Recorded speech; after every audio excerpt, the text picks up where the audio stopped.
Hindi. Andun sa baba. Ayun o. Ayun yung van mo.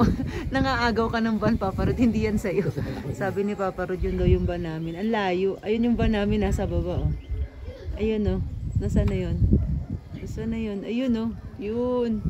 Kasi yan. Kasi hindi namin mailagay dito sa tapat. Kasi nga, mapupwersa yung brake. Yung handbrake. Yan.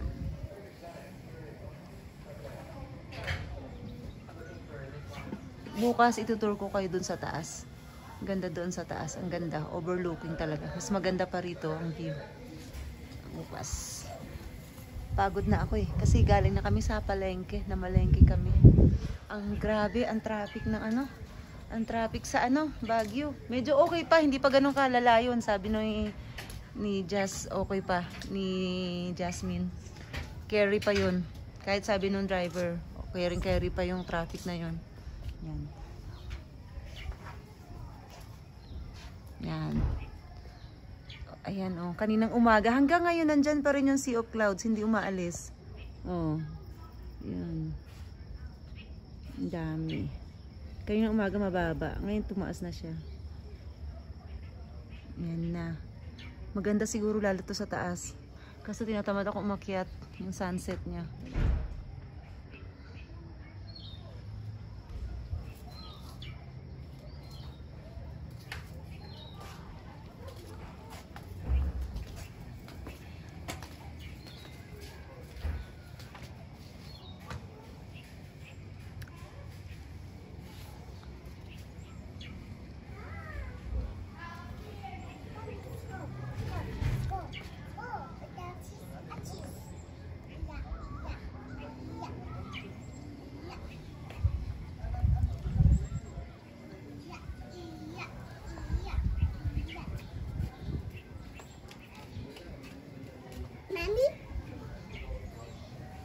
Yes, Aya?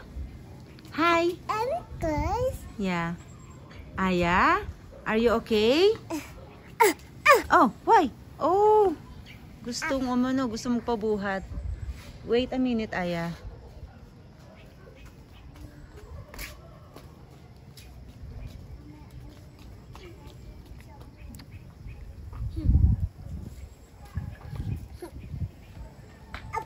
Up. You want up? Yes. Yes.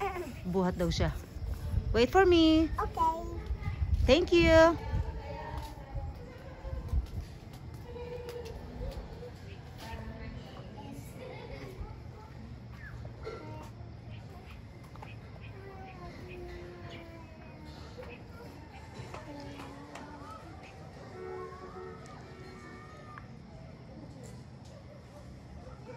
So, alam na this mga friends ha, pag pumunta rito sa Baguio, 1 PM away, re-recommend ko kayo dito. Hindi kayo magsisisi kasi napakaganda ng view.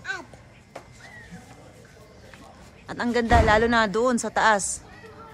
Yung view, yung makikita nyo doon sa taas na yon, wala sa view na nakikita ko ngayon dito. Napakaganda. Bukas ng umaga, itutur ko kayo doon. Bye-bye!